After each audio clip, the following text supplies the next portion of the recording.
नमस्कार, आप देख रहे हैं डीए न्यूज प्लस पर खास कार्यक्रम चर्चा है। मैं आपके सामने हाजिर हूं शकील साजिद।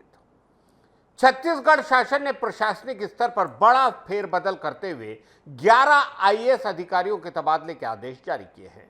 इस फेरबदल में राज्य के 6 जिलों के कलेक्टर बदले गए हैं, जिनमें सरगुजा, कोरबा, दंतेवाड़ा, सुकमा, बेमेतरा और नारायणपुर जिले शामिल हैं। शासन के इस निर्णय को प्रशासनिक कार्यप्रणाली को और अधिक सशक्त, प्रभावी बनाने की दिशा में महत्वपूर्ण माना जा रहा है। जारी आदेश के अनुसार कलेक्टर भोसकर विलास संदीपन को अतिरिक्त मुख्य निर्वाचन अधिकारी की जिम्मेदारी सौंपी गई है। वहीं अब तक कोरबा जिले के कलेक्टर रहे अजीत वसंत को अस्थायी रूप से सरगुजा जिले का नया कलेक्टर नियुक्त किया गया है। यहाँ यह बताना उल्लेखनीय है कि ननकी राम कंवर, जो भाजपा के वरिष्ठ नेता हैं, उन्होंने अजीत वसंत की लिखित शिकायत की थी। इसी क्रम में दंतेवाड़ा में पदस्थ कुणाल दुधावत को हटाकर कोरबा जिले का नया कलेक्टर बनाया गया है, जबकि सुकमा जिले के कलेक्टर देवेश कुमार ध्रुव को स्थानांतरित कर दंतेवाड़ा का कलेक्टर नियुक्त किया गया है।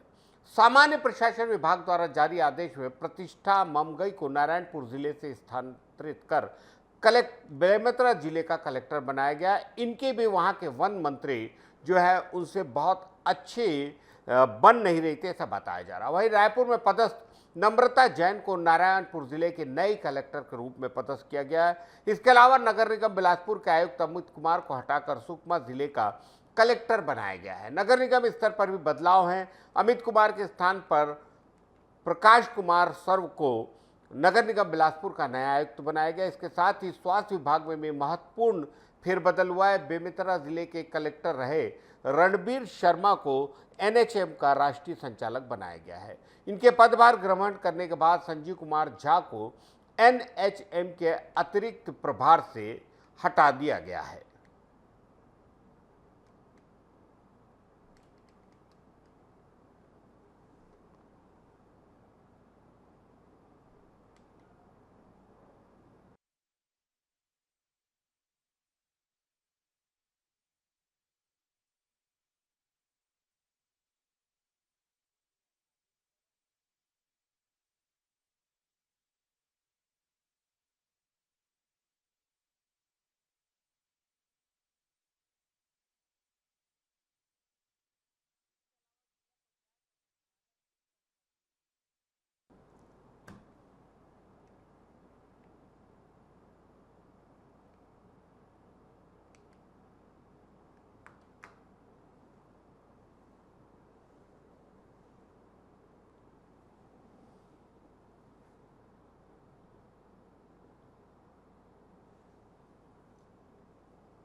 भारतीय राजनीति से जुड़ा एक बड़ा और दिलचस्प खुलासा सामने आया है।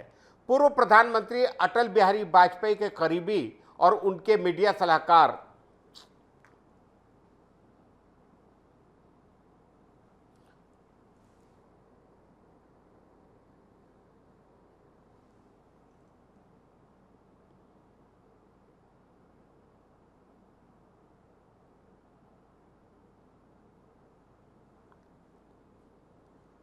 हाँ, फिर से शुरू करो यार। वो टीपी यहां से नहीं वो हो रहा, पूरा भग रहा है वो।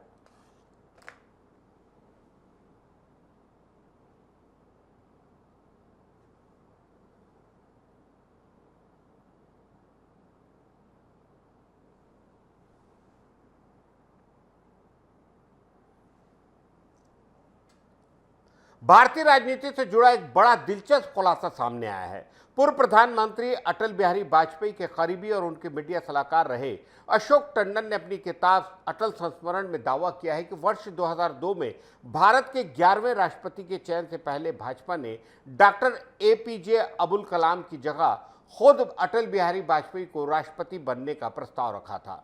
किताब के मुताबिक पार्टी नेतृत्व ने भाजपा से कहा था कि वे राष्ट्रपति भवन जाएं और प्रधानमंत्री पद लाल कृष्ण आडवाणी को सौंप दे, लेकिन वाजपेयी जी ने इस प्रस्ताव को स्पष्ट रूप से ठुकरा दिया। टंडन के अनुसार वाजपेयी जी ने कहा कि वे इस तरह के किसी कदम के पक्ष में नहीं हैं और इसका समर्थन नहीं करेंगे। अशोक टंडन ने यह भी लिखा कि वाजपेयी चाहते थे कि देश का 11वां राष्ट्रपति पक्ष और विपक्ष सर्वसम्मति से चुना जाए। इसी सोच के तहत उन्होंने कांग्रेस के वरिष्ठ नेताओं सोनिया गांधी, प्रणब मुखर्जी और डॉक्टर मनमोहन सिंह को बातचीत के लिए आमंत्रित किया। इसी बैठक में वाजपेयी जी ने पहली बार औपचारिक रूप से बताया कि एनडीए ने डॉक्टर एपीजे अब्दुल कलाम को राष्ट्रपति पद का उम्मीदवार बनाने का फैसला किया है। इस घोषणा के बाद बैठक में कुछ देर तक सन्नाटा छा गया। सोनिया गांधी ने प्रतिक्रिया देते हुए कहा कि वे इस चयन से हैरान हैं, लेकिन इस पर विचार करने के अलावा उनके पास कोई और विकल्प नहीं है। किताब में अटल बिहारी वाजपेयी और लाल कृष्ण आडवाणी के रिश्तों का भी जिक्र है। टंडन लिखते हैं कि नीतिगत मतभेदों के बावजूद दोनों नेताओं के संबंध कभी सार्वजनिक रूप से खराब नहीं हुए। आडवाणी वाजपेयी को अपना नेता और प्रेरणा स्रोत मानते थे, जबकि वाजपेयी आडवाणी को अपना अटल साथी कहते थे। इनकी साझेदारी को भारतीय राजनीति में संतुलन और सहयोग का प्रतीक बताया गया है। इसके अलावा किताब में 13 दिसंबर 2001 को संसद पर हुए आतंकी हमले का भी जिक्र है। उस दिन कांग्रेस अध्यक्ष सोनिया गांधी ने फोन कर वाजपेयी जी की सुरक्षा की चिंता जताई थी। जवाब में वाजपेयी जी ने कहा था कि वे सुरक्षित हैं, लेकिन उन्हें चिंता थी कि कहीं सोनिया गांधी संसद भवन में तो नहीं है। अशोक टंडन ने बताया कि 17 दिसंबर 2025 को वाजपेयी जी की जयंती पर लॉन्च की है, जो उनके जीवन, व्यक्तित्व और राजनीतिक यात्रा पर आधारित है।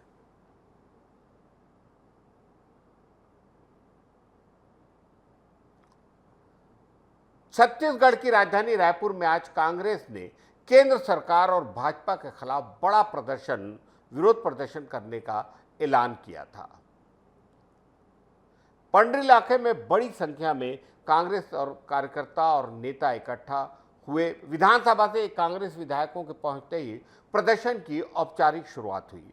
इससे पहले ही कांग्रेस कार्यकर्ता केंद्र सरकार और भाजपा के खिलाफ जमकर नारेबाजी कर रहे थे। यह प्रदर्शन नेशनल हेराल्ड मामले में दिल्ली कोर्ट द्वारा कांग्रेस के नेताओं को दी गई राहत को लेकर किया जा रहा था। कांग्रेस नेताओं का आरोप है कि इस मामले में राजनीतिक द्वेष के तहत कार्रवाई की जा रही है और केंद्रीय एजेंसियों के जरिए लोकतांत्रिक संस्थाओं का लगातार दुरुपयोग हो रहा है। प्रदर्शन को देखते हुए पंडरी और आसपास के इलाकों में सुरक्षा के कड़े इंतजाम किए गए थे। भारी संख्या में पुलिस बल तैनात था और प्रदर्शनकारियों की गतिविधियों पर लगातार नजर रखी गई थी। प्रशासन की कोशिश थी कि कानून व्यवस्था की स्थिति न बिगड़े और प्रदर्शन शांतिपूर्ण तरीके से संपन्न हो जाए। नेशनल हेराल्ड मामला वर्ष 2012 से जुड़ा हुआ है, जब भाजपा नेता सुब्रमण्यम स्वामी ने दिल्ली के पटियाला हाउस कोर्ट में याचिका दाखिल की थी। याचिका में सोनिया गांधी, राहुल गांधी समेत कांग्रेस के वरिष्ठ नेता मोतीलाल वोरा, ऑस्कर फर्नांडिस, सैम पेत्रोदा और सुमन दुबे पर आरोप लगाया गया था कि उन्होंने घाटे में चल रहे नेशनल हेराल्ड अखबार को धोखाधड़ी और पैसों की हेराफेरी के जरिए अपने नियंत्रण में लिया। आरोप के मुताबिक इसके लिए यंग इंडियन लिमिटेड नाम की संस्था बनाई गई, जिसमें गांधी परिवार की बड़ी हिस्सेदारी है। सुब्रमण्यम स्वामी का आरोप कि यंग इंडियन के जरिए नेशनल हेराल्ड का प्रकाशन करने वाली एसोसिएट जर्नल लिमिटेड यानी एजीएल का अवैध अधिग्रहण किया गया। आरोप यह भी है कि बहादुर शाह जफर मार्ग स्थित हेराल्ड हाउस की करीब 2000 करोड़ की संपत्ति पर कब्जा करने के लिए रुपए 2000 करोड़ की कंपनी को मात्र 50 लाख रुपए में खरीद लिया गया। स्वामी ने इस मामले में सोनिया और राहुल गांधी समेत अन्य आरोपियों के खिलाफ आपराधिक मुकदमा चलाने की मांग की थी। हालांकि इस केस से जुड़े मोतीलाल वोरा और ऑस्कर फर्नांडिस का निधन हो चुका है। इस बीच प्रवर्तन निदेशालय यानी ईडी ने एक बार फिर इस मामले में चार्जशीट दाखिल करने की तैयारी कर ली है। ईडी सूत्रों के अनुसार अदालत का पिछला फैसला तकनीकी आधार पर था। उसने मामले के गुण दोष पर कोई टिप्पणी नहीं की है। दिल्ली पुलिस के आर्थिक अपराध शाखा ने इस मामले में नई एफआईआर दर्ज कर ली है। पुलिस की कानूनी प्रक्रिया पूरी होने के बाद ईडी दोबारा चार्जशीट दाखिल करेगा और अपनी जांच जारी रखेगा, ऐसा बताया जा रहा है। गौरतलब है कि साल 2022 में ईडी ने इस मामले में राहुल गांधी और सोनिया गांधी से लंबी पूछताछ की थी। राहुल गांधी से 13 जून से 17 जून 2022 तक लगातार 5 दिनों में करीब 50 घंटे पूछताछ हुई थी, जबकि सोनिया गांधी से जुलाई 2022 में 3 दिनों के दौरान करीब 12 घंटे पूछताछ की गई थी। इस दौरान दोनों से 100 से ज्यादा सवाल पूछे गए थे। नेशनल हेराल्ड मामले को लेकर कांग्रेस और भाजपा के बीच सियासी टकराव लगातार तेज होता जा रहा है।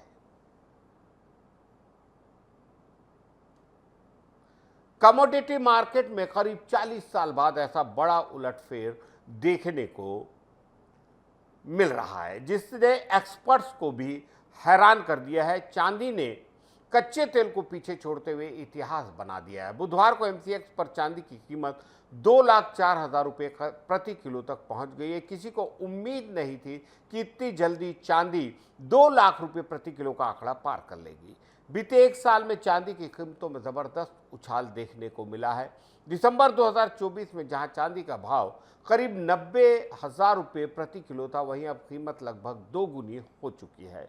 ग्लोबल मार्केट की बात करें तो चांदी ने यहां भी नया रिकॉर्ड बनाया है। अंतर्राष्ट्रीय बाजार में कॉमेक्स पर चांदी करीब 63.06 डॉलर प्रति औंस पर कारोबार कर रही है, जबकि वीटीआई कच्चा तेल लगभग 56.19 डॉलर प्रति बैरल, यानी चांदी कच्ची तेल से करीब 6 डॉलर से ज़्यादा प्रीमियम पर ट्रेड कर रही है। इससे पहला ऐसा अनुपात साल 1989 में देखा गया था। विशेषज्ञ इसे एक नए युग की शुरुआत मान रहे हैं और कह रहे हैं कि चांदी की तेजी बाजार को नया संकेत दे रही है। एक्सपर्ट्स के मुताबिक चांदी की कीमतों में तेजी के पीछे कई बड़े कारण हैं। औद्योगिक मांग में लगातार बढ़ोतरी, निवेशकों का सुरक्षित निवेश की ओर झुकाव और वैश्विक आर्थिक अनिश्चितता ने चांदी की डिमांड को मजबूत किया है। खासतौर पर green energy technology, electrical vehicles और सोलर पैनल्स में चांदी की बढ़ती जरूरत ने इस धातु को नई ऊंचाइयों तक पहुंचा दिया है। वहीं दूसरी ओर कच्चा तेल दबाव में है। ब्रेंट क्रूड ऑयल की कीमत 4 साल के निचले स्तर पर पहुंच गई है। बुधवार को ब्रेंट ऑयल 60 डॉलर प्रति बैरल से नीचे फिसल गया, जो इससे पहले फरवरी 2021 में था। एक्सपर्ट्स के मुताबिक ग्लोबल डिमांड में कमी, सप्लाई ज़्यादा होना, चीन व यूरोपीय यूनियन जैसी बड़ी अर्थव्यवस्थाओं में सुस्त ग्रोथ की वजह से तेल की कीमतों पर दबाव बना हुआ है। हालांकि एक्सपर्ट्स फिलहाल चांदी को लेकर बुलिश नजर आ रहे हैं और मानते हैं कि इस साल चांदी ने एक मजबूत और सुरक्षित निवेश के रूप में अपनी साख को और मजबूत किया है।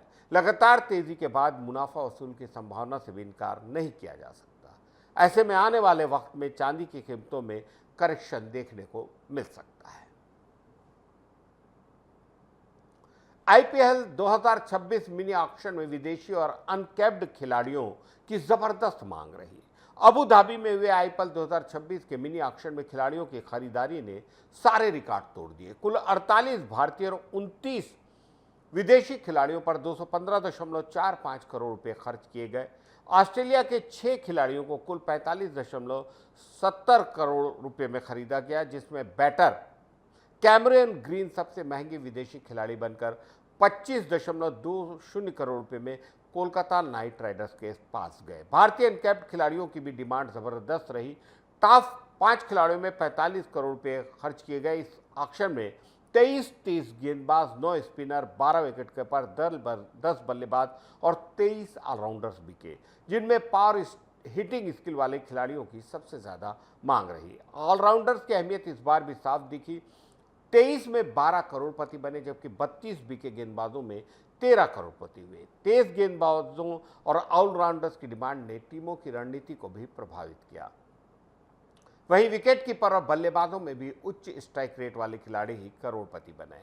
लखनऊ सुपर जायंट्स ने जोश इंग्लिश को 8.6 करोड़ रुपए में खरीदा, जबकि डेवन कॉनवे, महेश तीक्ष्णा, मुजीबुर रहमान और स्टीव स्मिथ जैसे बड़े नाम अनसोल्ड रहे। ऑक्शन में विदेशी खिलाड़ियों की कीमतें भी चर्चा में रही। श्रीलंका के 3 खिलाड़ियों को 24 करोड़ रुपए में खरीदा गया, माफ कीजिएगा, जिसमें तेज गेंदबाज मथीशा पाथिराना 18 करोड़ में केकेआर का हिस्सा बने। बांग्लादेश और वेस्ट इंडीज के खिलाड़ियों की कीमतें 9 करोड़ से ऊपर रही, जबकि साउथ अफ्रीका के खिलाड़ियों की कीमत 2 करोड़ से अधिक नहीं रही। इस ऑक्शन में पेसर्स की डिमांड, ऑलराउंडर्स का दबदबा और पावर हिटिंग की अहमियत साफ साफ नजर आई, जबकि अनकैप्ड भारतीय और विदेशी खिलाड़ियों की कीमतें आईपीएल इतिहास के नए रिकॉर्ड स्थापित कर गई।